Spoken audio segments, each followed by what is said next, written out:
আমরা যে বিষয় নিয়ে আজকে একত্র হয়েছি, মূলত আমাদের এই যে আমরা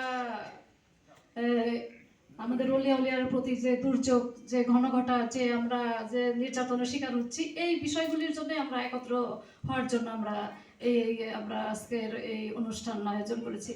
আমরা অনেকেই বলেছি যে না আমরা সুফি, কিন্তু আমরা সুফি করার পরেও আমরা তো ঘর কন্যা করতেছি, আমাদের সন্তান আছে, স্বামী আছে, আমাদের বউ আছে, আমার বাচ্চা আছে। আমার বাচ্চার উপরে যদি আঘাত আসে আমরা কি চুপ করে বসে থাকবো? আমার ওয়াইফের উপরে যদি আঘাত আসে আমরা চুপ করে বসে থাকবো? আমার ভাই বোন আরেক ডিস্ট্রিক্টে থাকুক, তার উপরে আঘাত আসলে চুপ করে বসে থাকবো? তবে কেন আমার মুর্শিদের উপরে আঘাত আসলে আমরা চুপ করে বসে থাকি? আমরা কেন মুর্শিদের উপরে আমরা কেউ প্রতিরোধ করি না? সব মুর্শিদের রুট তো একটাই, সবাই তো এক স্রষ্টার দিকেই আমরা যাচ্ছি, সেই শূন্যের দিকেই যাচ্ছি। তাহলে আমরা সব এক মুর্শিদের আঘাত আসলে আমরা কেন এই করবো না?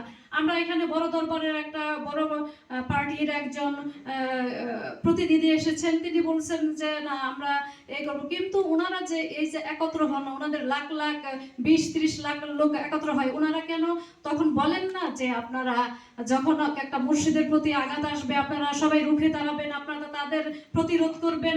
আমরা কেন এই জ্ঞান, আমরা প্রেমের শিক্ষা দেই না? একজন মুর্শিদকে কেন আমরা আমরা তাদেরকে প্রতিরোধ করার জন্য এই যে এরা যে ভুল পথে, আমরা তো কোরআনের বাইরে যাই না, আমরা তো কোরআনের প্রত্যেকটা কোরআনকে ফলো করে স্রষ্টাকে পাওয়ার জন্য, আল্লাহকে পাওয়ার জন্য আমরা একত্র হই। আমরা যেন নারী পুরুষকে আমরা কেন আলাদা করব? যেখানে নবী যেখানে যেতেন তাদের নারীদেরকে সাথে নিয়ে যেতেন। আমরা হজ একত্র পালন করে, আমরা কেন নারী পুরুষকে আলাদা করব? আমাদের কেন এখানে নারীর উপস্থিতি নেই? আমাদের নারীরা কেন উপস্থিতি নেই? কারণ 51% নারী বাংলাদেশে। তাহলে সুফি অলিয়া উলিয়ার লাইনে নারীরা আনবেন না? আপনাদের পরিবারকে, আপনাদের সন্তানকে, আপনাদের কন্যা সন্তানকে, আপনাদের ছেলে সন্তানকে, আপনাদের একজনও সন্তানকে নিয়ে আসে। আমার মুর্শিদ যেখানে যেতেন সেখানে আমাকে সাথে নিয়ে যেতেন, তার সন্তানকে সাথে নিয়ে যেতেন। এই জন্য আমরা কেন সবাই একত্র হব না? তাহলে আমরা কি সুফি, আমরা কি জাগরণ করব? আমরা কি জাগরণ করব? আমরা এই যে আমাদের তৌহিদি জনতা, যে এটা এরা আবু লাহাব, আবু জেহেল, আবু সুফিয়ানের বংশধর তখনও ছিল, এখনো ছিল। তাই বলে কি নবী এদের প্রতিরোধ করে নাই? নবী 27টা যুদ্ধ কেন করছেন? নবী কি সুফি ছিলেন না? নবী কি চুপ করে ঘরের ভিতরে এই যে সারা জীবন কি হেরা গুহায় বসেছিলেন? নবী তো যুদ্ধ করেছেন। তাহলে আমরা কেন সবাই চুপ করে বসে থাকবো? আমরা প্রতিরোধ করব না? ঠিক, অবশ্যই। আমরা অলিদের দরবারে থেকে, এদের কাছ থেকে সরকার কোনো কিছু পায়?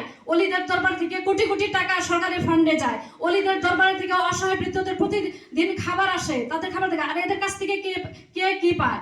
এই তৌহিদি জনতা কাউকে একক তো খাওয়াইছে নাকি? এরা আপনারটাই খায়, আপনারটা খেয়ে আপনারটাকে। এদের সরকারের রাষ্ট্রে কোনো কন্ট্রিবিউশন আছে? এদের কোনো কন্ট্রিবিউশন নাই। তাহলে আমরা কেন সুফিদের জন্য কল্যাণে সরকার এগিয়ে আসবে না?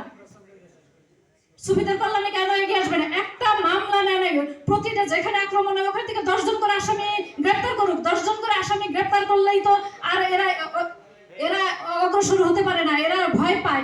আমাদের এই যে স্বরাষ্ট্র উপদেষ্টা আছে, সে সম্পূর্ণ ব্যর্থ। আমরা তার পদত্যাগকে চাই, আমরা এই যে ধর্ম মন্ত্রণালয়ে তার পদত্যাগকে চাই। কারণ যে ইসলামের রুট, যারা ওলিয়া আল্লাহ ইসলাম এনেছে, তাদের যে ধ্বংসের পথে নেমেছে। যুগে যুগে ওলিয়া আল্লাহ, আমি খাজা বাবা, তারপরে হযরত শাহজালাল, তাকেই মানলাম। তারপরে এই যে প্রতিদিন মানুষ বাড়তেছে, প্রতিদিন ওলিয়া বাড়তেছে, সবকিছু প্রতিনিধি বাড়তেছে। এই প্রতিনিধিদেরকে আমরা তাদেরকে রক্ষা করব না?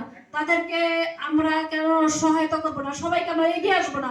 শুধু আমরা এই যে তাসাউফের কথা বলবো, যারা এখানে কেউ সংসারও করে, কেউ যে একদম মুজ্জুব হয়, যারা মুজ্জুব হয় তাদের জন্য কিছু দরকার নাই।